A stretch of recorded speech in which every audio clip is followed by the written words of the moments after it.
Bom dia, boa tarde, boa noite, pessoal que está se ligando aí. Mais uma live do Conversas Labjor, mais uma série do Desafios do Próximo Prefeito. Então, você que ainda não está inscrito no canal, se inscreve no nosso canal, dá um like no vídeo que ajuda bastante a gente. Então, dito isso, esses recados iniciais, hoje o Labjor FAP está recebendo o professor Ricardo Figueiredo. Ele é arquiteto e urbanista, graduado pela FAUSP, iniciou a carreira ainda como estagiário, né, professor, lá no metrô, e mais de Sim. 40 anos dentro do metrô de São Paulo, atuando nas diretorias de operação e planejamento. Hoje, então, vocês já entenderam que a gente vai conversar bastante sobre mobilidade urbana. Professor Ricardo Figueiredo, primeiro, muito obrigado por receber o Labjor FAAP.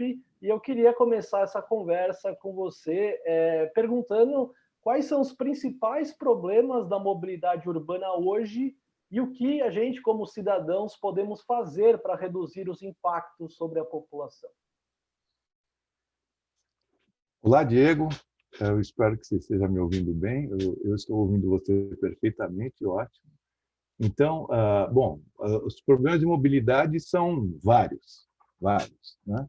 Mobilidade urbana, principalmente, que nós vamos tratar hoje. Ah,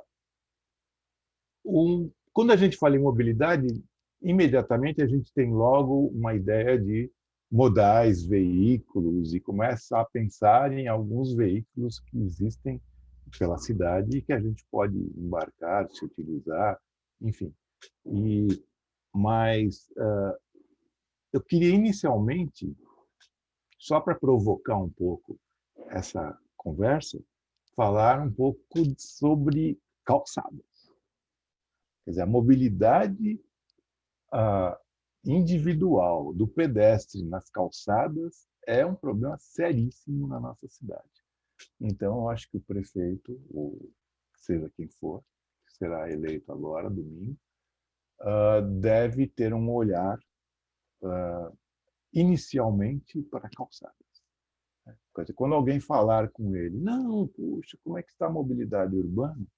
Eu acho que se ele tiver respostas ou atuações sobre e para as calçadas, será uma grande conquista já para todos nós usuários, porque todos nós, independentemente do modal que a gente vai utilizar, se eu vou pegar o metrô, se eu vou pegar um ônibus ou vou andar na cidade para pegar um táxi por aplicativo, eu com certeza estarei circulando na calçada.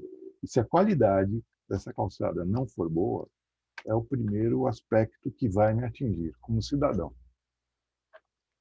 Além das calçadas, bom, eu não estou nem mencionando os problemas mais graves ainda que os cadeirantes têm ao circular nas próprias calçadas. Então a gente vai enveredar para uma discussão mais séria ainda. Mas a prefeitura tem conhecimento disso, com certeza, eu acho que vai atuar, espero, e bem. Outro, então, passando agora para modais como veículos, Diego, então eu acho que a gente pode falar de metrô, de ônibus, de BRT, de monotrilho, de táxi. Aí eu acho que eu fico também às ordens para conversar com você sobre aquilo que mais você necessita saber nesse momento ou tem mais curiosidade por alguma razão. Eu tenho muita facilidade, terei muita facilidade de falar de metrô por ter vivido, conforme você explicou e comentou agora, né? Praticamente minha vida profissional ligada à mobilidade foi no metrô. E, posteriormente, fui convidado para dar aula na FAP, na Faculdade de Arquitetura e de Engenharia.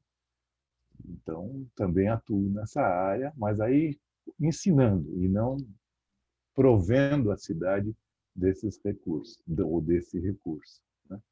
Então, eu fico à vontade e à sua disposição, Diego. Se você quiser comentar alguma coisa já, ou me provocar também, eu topo e vamos embora.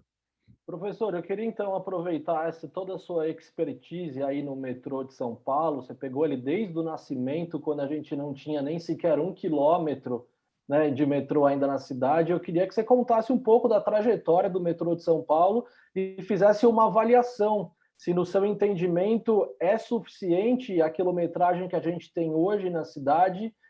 Queria que você desse um panorama aí, né, um pouco da trajetória, de como foi construído esses, se não me engano, você me corrige se eu estiver errado, pouco mais de 90 quilômetros, né, de metrô que a gente tem hoje na cidade de São Paulo, excluindo um pouco a quilometragem da CPTM, que são os trens. Então, se a gente colocar isso tudo junto no mesmo balaio, aí a gente está falando um pouco menos de 200 quilômetros hoje na cidade de São Paulo. Queria que você contasse um pouco da trajetória que você viveu aí dentro do metrô e a sua avaliação, se é suficiente essa malha que a gente tem hoje para também facilitar um pouco o dia a dia dos cidadãos que utilizam esse meio de transporte, né? Olha, Diego, você tem razão. A gente, com certeza, a rede de metrô que a gente tem na cidade é muito pouca, muito pequena, perto da necessidade que a gente tem de metrô. Em números mais exatos, a gente tem, de metrô, a gente tem 101 quilômetros hoje em dia, a cidade. É um pouco mais, como você falou, um pouco mais de 90, acertou. 101, é um pouco mais de 90. E essa rede é insuficiente, é muito insuficiente. A gente esperava, quando o metrô iniciou sua operação, em 1974, a gente esperava construir muito mais metrôs do que efetivamente a gente conseguiu. Metrô é um transporte caro, né, mas o problema nem sempre esbarrou no custo, apesar de um custo de 200 milhões, um custo mínimo de 200 milhões de dólares por quilômetro. Então, não é qualquer prefeitura, qualquer município que tem recursos para conseguir construir metrô. Mas eu acho que não foi só isso. No fundo, foi uma soma de situações que levaram a gente não ter essa rede tão completa hoje. Recursos financeiros, obviamente, mas isso, financiamentos, inclusive internacionais, poderiam ir, como efetivamente fizeram, nos trouxeram dinheiro para poder construir. Tecnicamente, eu acho que a gente conseguiu se sair bem no metrô, digo, em termos de construção, em termos de obras, tecnologia, etc., está muito bem. Está uma tecnologia de ponta, comparável aos melhores metrôs, ou muitas vezes melhor do que os melhores metrôs do mundo. E também mudanças de gestão. A gestão que, ao mudar, não priorizasse tanto esse tipo de investimento ou não dispusesse de recursos naquele momento para tocar a obra, né? Problemas a metrô mexe muito com a cidade, são desapropriações, então problemas legais, problemas de recursos, de empreiteiras que acabam dificultando o andamento das coisas. Então, eu acho que tudo isso acabou demorando a construção do nosso metrô. Então, por outro lado, mas eu concordo que a gente, concordo não, eu afirmo que a gente tem a nossa rede do metrô é muito pequena ainda para a cidade, e ela somada à CPTM já nos dá um sistema de transporte metropolitano bastante razoável, mas menos do que a gente queria. Quem não queria ter? Todo mundo quer ter metrô na porta de casa, né? Da porta de casa até a escola, da porta de casa até o trabalho. Mas não é assim. O que resolve mesmo, Diego, o problema da mobilidade é a integração entre modais. Ninguém vai ter metrô, nem todos terão metrô da porta de casa até a porta do seu destino. Não é impossível, nenhum lugar do mundo tem isso. Mas você pode perfeitamente sair de casa de bicicleta, andar 5, 6 quadras, parar no bicicletário de uma estação, da CPTM, por exemplo, que é a ferrovia, que é o trem, que a gente chama de trem, deixa a bicicleta no bicicletário da CPTM, anda 4, 5 estações da CPTM, se transfere para um outro modal, que é o metrô, pega o metrô e chega no seu destino, seja ele a casa do seu amigo, a sua escola, o seu trabalho, enfim, o lugar que você quer passear, por exemplo. Então, é essa integração intermodal que resolve o problema de mobilidade na cidade. Aprendi isso no metrô também. Tenho muitas histórias, enfim, você pode imaginar, desde que eu entrei lá até hoje. Quando eu entrei, era tudo de papel. O metrô era de papel vegetal, né? Ainda. A estação era de papel, o trem era de papel, e a gente começou a construir, inaugurou em setembro de 74, e até hoje. Essa luta o metrô tem começo, não tem mais fim. Assim, eu digo, a produção e a construção de metrô é um trabalho sem fim. Nesse meio tempo, surgiram outros modais que nos ajudam a transportar as pessoas, que nos ajudam a mobilidade na cidade. Imagina vocês, alunos da FAP, se eu chegasse há 6 anos, 7 anos atrás, para dar aula de mobilidade, entro na classe e falo assim: logo mais estaremos chegando na faculdade de patinete. Eu seria totalmente ridicularizado na ocasião por conta disso. Hoje, o patinete é um modal que circula pela cidade, na porta de estações de metrô, de ferrovia. Tem vários patinetes à disposição, assim como bicicletas. Bicicletas antes do patinete ainda, né? Mas bicicletas que sempre foi visto assim como um transporte modal menor, hoje em dia é muito natural. Não existem nem restrições de mobilidade com relação devido à topografia da cidade, a um relevo muito irregular, etc. Não existe. Porque hoje em dia, depois que inventaram o câmbio Shimano, aquelas que você consegue mudar as marchas, já facilitou muito. E hoje em dia, então, bicicletas com bateria, que se recarregam na hora que você cai na descida, cai não, desce, ela se recarrega, então a bicicleta também passou a ser um modal bastante, digamos, facilmente utilizável.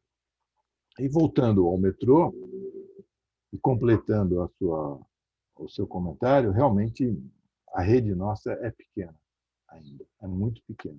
Mas eu não falei de um dos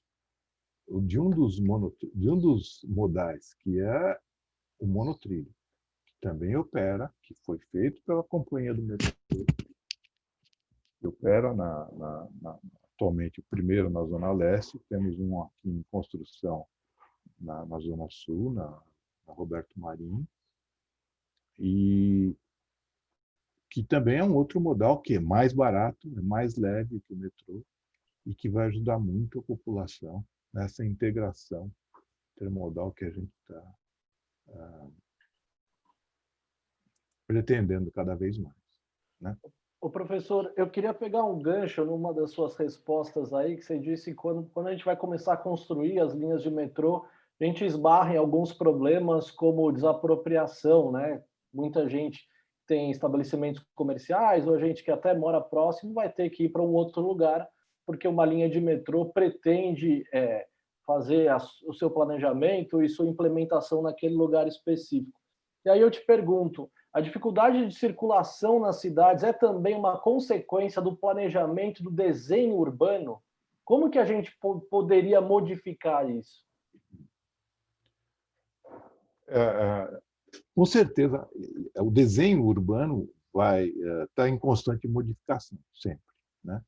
Então, eu vou, legal, enveredar um pouco para esse raciocínio que você falou. A tendência para mais recente de algumas tendências recentes com relação à mobilidade tentam fazer com que o cidadão que mora naquele local se movimente menos, tenha uma menor movimentação. A informática ajuda muito, muitíssimo isso. Trabalho em casa é um exemplo típico. Delivery de entregas chamadas por telefone ou por computador também facilitam muito. Você fica em casa e não se movimenta tanto. Mas as cidades estão também com tendências policêntricas, ou seja, aquela ideia que a gente tinha lá atrás, que meus pais tinham, seus avós tinham, de que o centro da cidade, eu vou fazer compras no centro da cidade, eu vou para ir ao cinema, eu vou ao centro da cidade. Enfim, isso não existe mais. Cada cidade está montando vários centros, o que faz com que as pessoas se movimentem menos. Isso é muito bom, eu acho, porque tempo gasto, desperdiçado pela movimentação é um tempo, muitas vezes, a maioria das vezes, perdido. Pessoas, e olha, estou falando de um tempo médio de movimentação das pessoas. Se as pessoas moram muito longe, é pior ainda. Se demorar 1h30 para chegar no trabalho, no centro da cidade, e voltar mais 1h30 para voltar para casa, que é o chamado efeito pendular, porque é um pêndulo, é como um pêndulo de relógio, né? Você mora aqui, 1h30 você chega no seu emprego, no fim da tarde, mais 1h30 você volta para casa. Esse efeito pendular precisa acabar. Então, a cidade policêntrica é uma cidade que vai reduzir o efeito pendular. Isso é como se consegue isso? Com, por exemplo, ajustes e alterações no plano diretor da cidade, permitindo que se haja comércio, indústrias em vários pontos e não concentrados em um só. Outra tendência, ou a mesma tendência, mas visto de uma outra forma, existe uma teoria agora, não é uma teoria, já é uma prática, mas é uma coisa que está sendo perseguida em Paris. A prefeita de Paris, atualmente, que foi reeleita agora, há 3 meses atrás, ela chama Anne Hidalgo, ela tem um programa que se chama Paris em 15 minutos, onde o objetivo dela é chegar a qualquer lugar, qualquer pessoa pode chegar a qualquer lugar que deseja, dentro de Paris, em 15 minutos. Seja a escola, seja o supermercado, seja o hospital, seja o cinema, seja um parque, seja a residência. Então, esse programa, Paris em 15 minutos, também vai ao encontro dessa política de menos mobilidade, vamos chamar assim. Agora, diga Não, pode você. falar, pode continuar, por favor. Não, eu só tenho uma dúvida aqui. Por exemplo, essas perguntas que estão chegando, você vai lendo e vai me passando, é isso? Sim, Ótimo. sim. Não, eu estava meio aflito, porque a tela vai mudando e Não, e aí então eu já queria aproveitar então fazer a primeira que a Diana mandou aqui. Ela está dizendo o seguinte: eu usava o metrô da Paulista todos os dias para ir para a faculdade. Hoje, por conta da pandemia, não uso mais. Pensando na pandemia e na mobilidade, você acredita que novas estações possam ser feitas, a visão será diferente em relação a espaço, por exemplo? Todos os protocolos, eu acho que é isso que ela quer dizer, né? Os procedimentos seguros para que que os passageiros tenham segurança que podem usar o sistema de transporte coletivo sem se preocupar muito com essa doença que continua assolando a sociedade. O que você pensa sobre isso?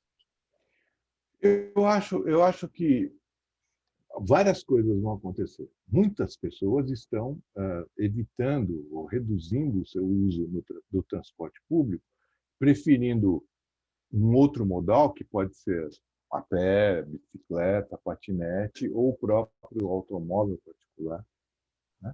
Ou o próprio automóvel por aplicativo, para reduzir o contato com outras pessoas. Por outro lado, as empresas, com certeza, também estão digamos, se municiando de condições para que o usuário se sinta à vontade lá dentro e não com receio de utilizá-lo por essa questão da pandemia que ela mencionou. E eu acho que essa soma de coisas é que vai nos levar a uma nova forma de utilização do metrô.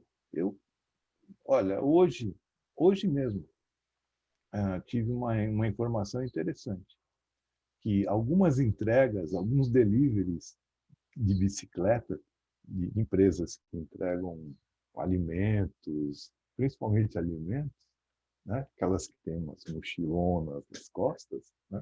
E o pessoal vai de bicicleta, eles foram liberados pela companhia do metrô para utilizar as entregas com as suas bicicletas dentro do metrô em horário fora do horário de pico. O horário de pico da manhã é aquele das 6h30, 7h, até as 9, 9h30, e o pico da tarde, 5, 5h30, até 7h30, 8h da noite. Fora desses horários, as pessoas estão usando bicicleta dentro do metrô para entrega comercial. É uma coisa que até pouquíssimo tempo não existia. Então, eu acho que essa adaptação, no fundo, é um aprendizado para todo mundo. E é um aprendizado muito rápido, que as pessoas têm que responder logo a essas situações essas novas situações, doenças, necessidades, transporte. Então, tanto as companhias operadoras de transporte vão se adaptar cada vez mais, quanto os usuários também vão se adaptar. Ou utilizando menos, ou utilizando outras formas de serviço para não se deslocar tanto. Eu acho que é uma coisa muito recente, Diego, que está acontecendo e é um aprendizado, enfim, que todos nós temos que ter. Essa resposta vai muito em cima da pergunta da Isa, né? A Isabela também faz uma pergunta dizendo que com a pandemia vemos que várias mudanças de hábitos ocorreram, como o maior uso de bicicletas pela população, por exemplo. Você acha que esses novos hábitos se fixarão no dia a dia das pessoas? E você disse aí que os usuários estão se adaptando, as companhias de transporte público também estão se adaptando, mas ela pergunta como as cidades podem se preparar caso isso ocorra. Então, falando um pouco sobre os desafios do próximo prefeito, que é o tema da nossa live aqui, você já falou aí sobre as companhias de transporte, já falamos um pouco sobre os cidadãos. O que o prefeito tem que pensar para que a cidade esteja devidamente preparada para esse novo normal aí que estamos enfrentando?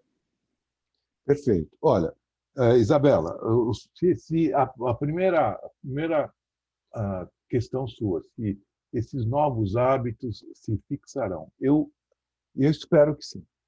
Eu torço, inclusive, para que eles se fixem mais. Ou seja, as pessoas têm que mudar junto com a cidade. A cidade também é um organismo que se movimenta e se adapta, né? E com a pandemia ela está se adaptando e se movimentando mais rapidamente. Tanto a cidade quanto as pessoas estão se adaptando mais rapidamente.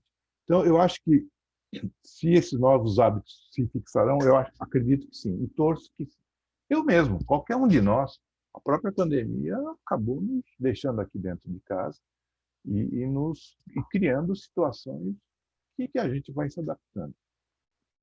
O que o poder público, especificamente no nosso caso aqui, por conta da eleição nessa semana, no fim dessa semana, o que o poder público tem que fazer, ele tem que enxergar essa adaptação como uma coisa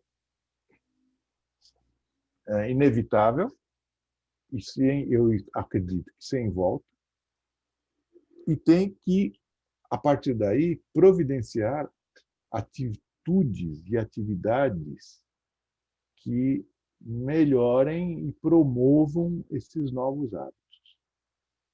Para pegar um exemplo claríssimo, ciclovias.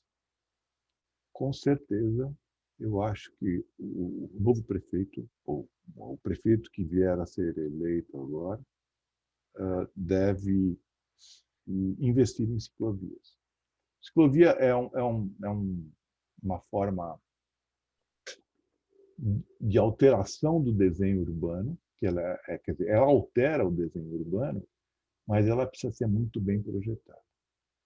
As críticas maiores que eu vejo e que eu ouço sobre ciclovias, as críticas dizem respeito a ciclovia não tem ninguém usando. Olha lá, o governo gastou um dinheirão em ciclovia e ninguém usa. Se a gente for olhar com calma, isso é um problema sério de projeto. Essa ciclovia liga o nada a coisa nenhuma. Então, ninguém usa mesmo. Quer dizer, a ciclovia não faz mágica. A ciclovia bem projetada, ela é muito utilizada. Vide, para pegar um exemplo, a ciclovia da Faria Lima. Tá? A ciclovia que foi projetada, claro, a Prefeitura de São Paulo foi lá, projetou, etc. E ela é bastante utilizada pelo pessoal que trabalha na Faria Lima, todos aqueles prédios corporativos, comerciais, ali daquela região. Quer ver um outro exemplo de ciclovia bem e bastante utilizada? Paulista. Paulista é um exemplo próximo a todo mundo. Todo mundo vê. Ela é diretamente utilizada nos seus horários, durante o dia e a noite. Então, eu acho que a prefeitura precisa readaptar esse desenho, viu, Isabel? O desenho da cidade vai ser bastante alterado por conta desses novos modais que temos agora à nossa disposição. Professor, E eu vou enganchar.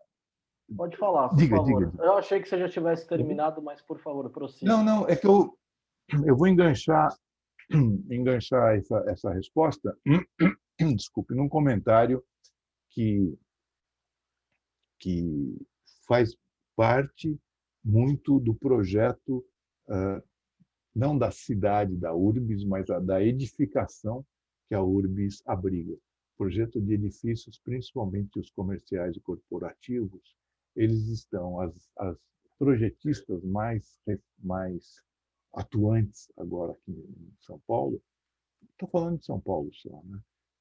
Elas estão retirando vagas das garagens que seriam utilizadas por veículos nas garagens dos edifícios que elas estão projetando para criar, nesses edifícios, vestiários com chuveiro e com lockers, que são aqueles armários, para quem chegar de bicicleta, deixa o capacete, deixa o tênis, por exemplo, e toma uma ducha rapidinho, assim, para trocar a camisa, porque muitas vezes você chega suado, né? Então, isso já faz parte do projeto dessas novas projetistas que atuam aqui na cidade, famosas, inclusive, né? Então, tudo isso faz parte do quê? É um modal novo, é a bicicleta, né? Que está sendo trazida para nós cada vez mais e que está mudando o projeto não só da cidade, como das edificações que ela comporta, abriga.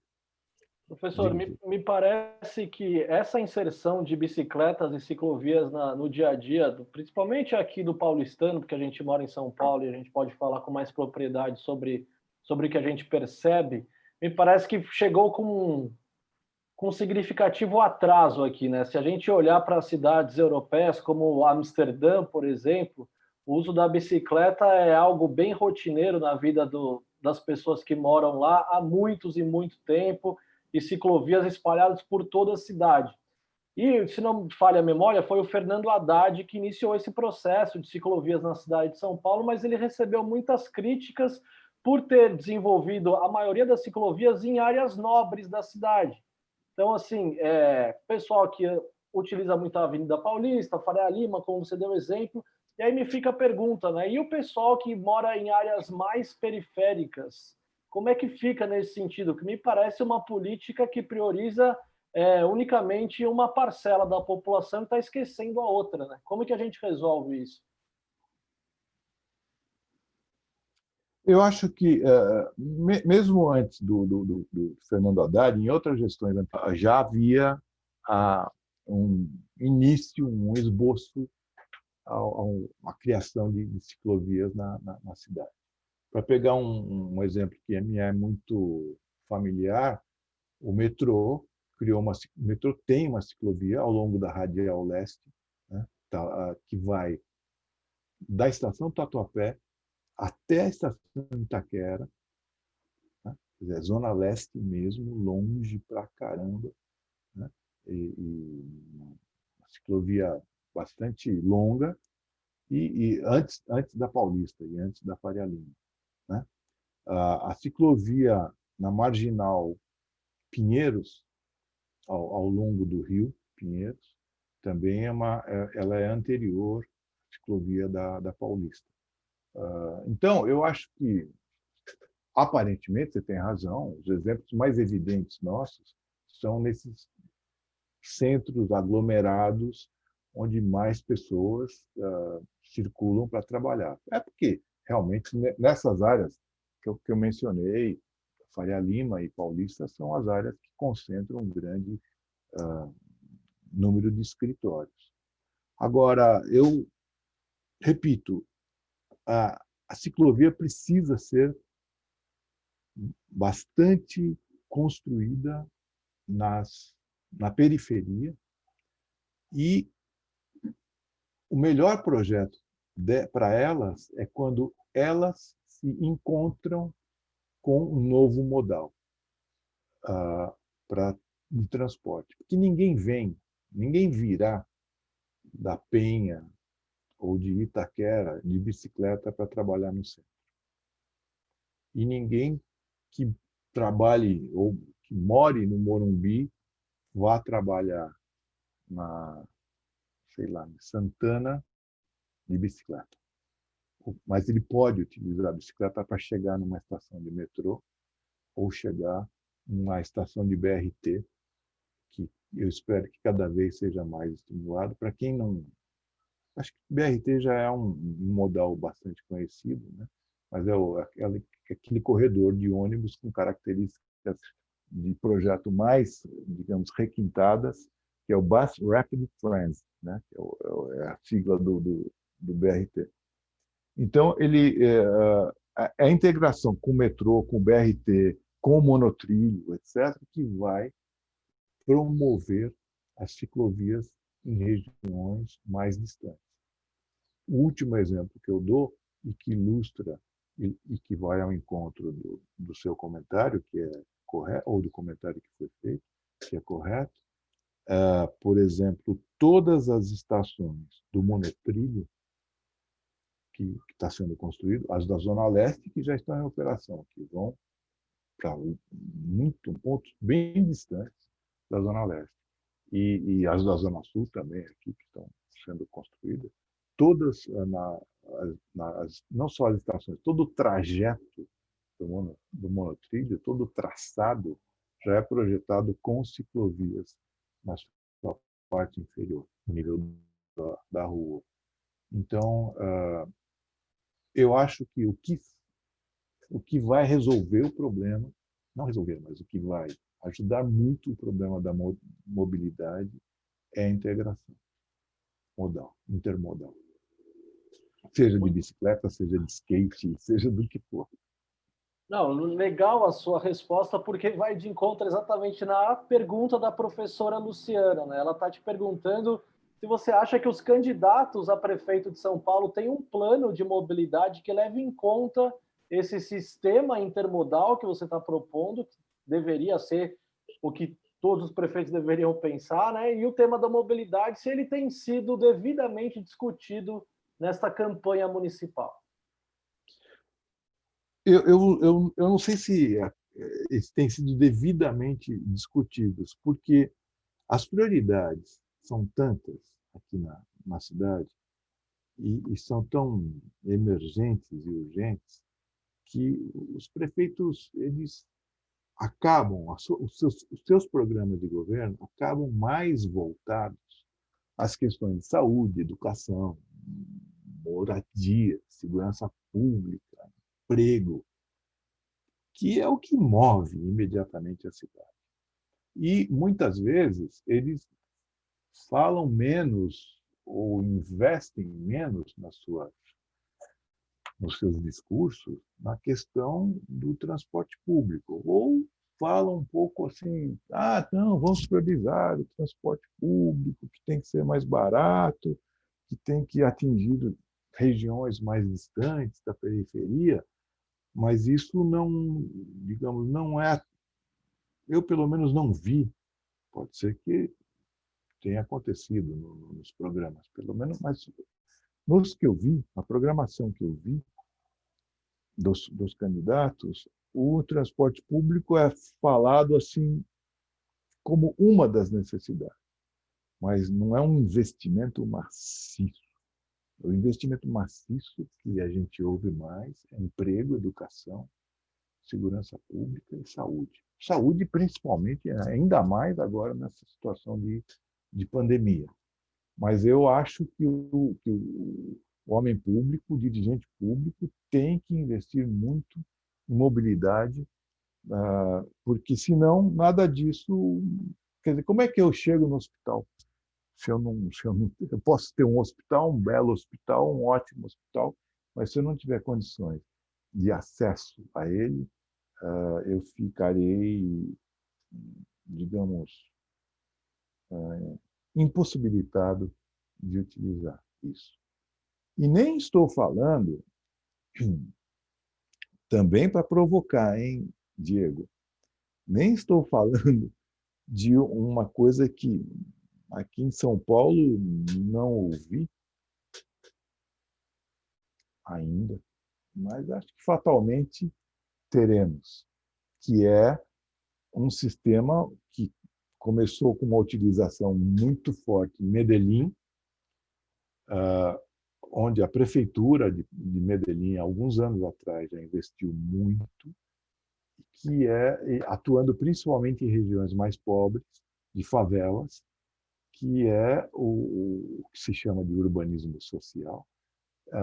É um sistema, o modal é o teleférico. A gente aqui em São Paulo não ouvia, a não ser em termos talvez turísticos, para numa cidade ou de outra que vai usar aí Campos de Jordão, teleférico, etc. Né? Mas esse é um teleférico não como transporte público, e sim como turismo.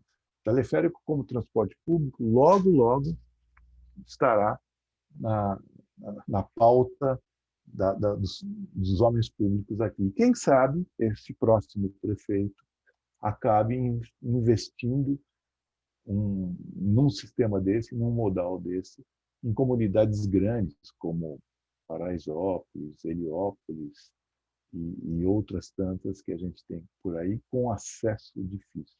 A região metropolitana, que é composta de 39 municípios que nos envolvem muito aqui na próxima cidade, é uma região que tem um relevo bastante acidentado. Talvez teleférico seja uma boa solução para algumas dessas comunidades. Muito bom. A Mayara está fazendo uma pergunta aqui também. Ela quer saber se você acha que os prefeitos estão tratando como eles estão tratando da acessibilidade, principalmente na mobilidade para a cidade de São Paulo. Se você acha que essa questão da acessibilidade vai melhorar ou vai continuar estagnado da maneira como está? Eu espero. Eu vou responder com uma torcida minha, uma esperança, uma expectativa.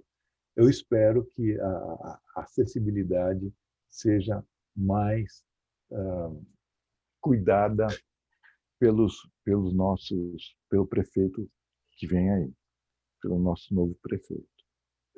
Eu acho que a população merece melhores condições de acesso ao que desejar, seja o lazer, seja ao seu hospital, seja a sua escola, ou seja ao seu trabalho. Então, eu acho que a acessibilidade, quer dizer, respondo com a minha expectativa, né? A minha esperança é que seja realmente cuidada, bem cuidada pelo poder público. Até porque a minha vida inteira profissional fora, além da FAAP, foi voltada a isso. Eu sempre tentei levar melhores condições de acesso à cidade toda. Professor, fiz uma pesquisa rápida, assim, antes da gente ter essa conversa, e um dos Sim. temas aqui sobre mobilidade urbana me chamaram a atenção, e eu queria que você me elucidasse essa questão, na verdade. O que é a mobilidade urbana, se tem alguma coisa a ver, mas tem a ver com mudanças climáticas, é verdade isso? Olha, dependendo do modal e da propulsão desse modal, tem, obviamente. Se a gente pensar um transporte que usa combustível fóssil e que circula por dentro da cidade, ele aquecendo muito a cidade, isso é um fato, quer dizer, a mudança climática pode acontecer, nem que seja no microclima urbano.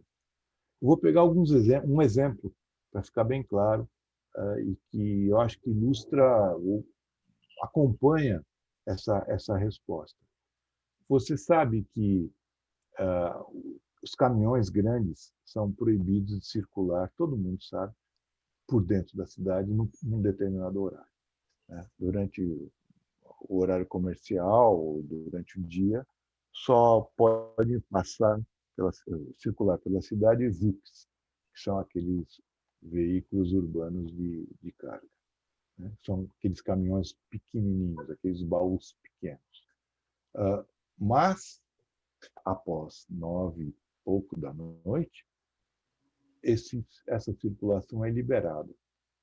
Então, todos os caminhões que vêm, por exemplo, da região de Campinas, pela Vinha Anguera, e se dirigem ao Porto de Santos, atravessam a cidade de São Paulo inteirinha pela Marginal Pinheiros, Avenida dos Bandeirantes, etc., até pegar a Via Anchieta para descer a serra, e vice-versa. Isso até 5 da manhã. Então, essa movimentação de caminhões, todos aqueles com contêineres monstruosos que se dirigem principalmente ao porto, essa movimentação com caminhões movidos a diesel, combustível fóssil, né, com certeza afetam a qualidade de vida, não só na mudança climática, quanto a, digamos assim, temperatura, mas quanto à qualidade do ar também. Então, eu não tenho dúvida de que o transporte acaba afetando muito a questão do clima, essas mudanças. Como é que se resolve isso? Reduzindo o transporte, reduzindo a mobilidade. A informática nos ajuda muito a isso. A vida digital nos tem ajudado muito a isso. As smart cities, que são essas cidades que vivem, onde o cidadão é muito conectado e que evita um pouco essa circulação, é uma forma de se resolver. Outra forma é mudando como que nós vamos gerar a nossa energia. Com baterias, os carros elétricos são outra realidade e que vão acontecer, já acontecem em outros países e cada vez mais acontecerão. As prefeituras ou o poder público em outros países já está definindo, os governos, inclusive, de outros países, já estão definindo datas onde não poderá mais ser possível se fabricar automóveis a explosão e, em data posterior, esses automóveis não poderão nem circular. Quer dizer, mesmo que existam, eles não poderão circular nessas grandes cidades. Tudo isso tem a ver com a sua pergunta, quer dizer, com a pergunta que foi formulada, sobre qualidade de clima e, enfim, qualidade do ar que respiramos. Eu acho que é por aí o caminho que a gente vai tomar muito proximamente, muito mais proximamente do que a gente imagina. A gente às vezes fala algumas coisas assim, Diego, não, isso está acontecendo lá, não sei o quê, no país tal, de repente você vai na esquina, na revenda de automóvel da esquina, já tem um carro elétrico exposto lá, né? Isso já está acontecendo bastante. Professor, para uma implementação de um novo plano de mobilidade urbana, quais são os critérios e prioridades que deveriam ser adotados e pensados para que toda essa integração que a gente já discutiu bastante aqui atingisse, né, o potencial que ela tem de um funcionamento completo para a sociedade, trazendo bem-estar também para os cidadãos, funcionamento, otimização do tempo dele da origem para destino, enfim, quais são as características, prioridades que um plano tem que ter e os critérios que devem ser respeitados aí nesse processo? Bom, eu acho que, primeiro, isso tem que fazer parte de um programa de governo. E um governo não é só municipal e não é só estadual. Tem que ser uma política de governo federal, inclusive. É claro que o que nos atinge mais diretamente é a nossa vida cotidiana, aqui no nosso bairro ou na nossa cidade. No máximo, até as cidades vizinhas. Mas o programa tem que ser muito mais amplo. O programa de governo tem que promover essa integração modal entre os modos e explicar para a população como é que funciona isso e implantá-lo enfim, com vontade política. E uma outra forma de se ajudar a isso, incentivar, é alterando os planos diretores dos municípios. O município tem que promover mais um policentro, mais policentros, tem que ser policêntrica, ou seja, promovendo mais centros nas cidades. E, para promover isso, a legislação tem que permitir que se construam essas atividades de mais comércio, eventualmente pequenas indústrias não poluentes, mais escolas, mais hospitais, principalmente na periferia, para descentralizar a cidade. E, por último, uma política de incentivo tecnológico. Por exemplo, não tem sentido, não faz sentido todos os alunos de uma faculdade entrarem de manhã às 7h30, junto com todos os professores, junto com todos os funcionários que dão suporte a essa instituição, todos eles pararem ao meio-dia para almoçar, todos eles retornarem às 2h da tarde, todos eles irem embora às 5h da tarde. Isso vale, peguei uma instituição de ensino, mas vale para comércio, horário de comércio também, etc.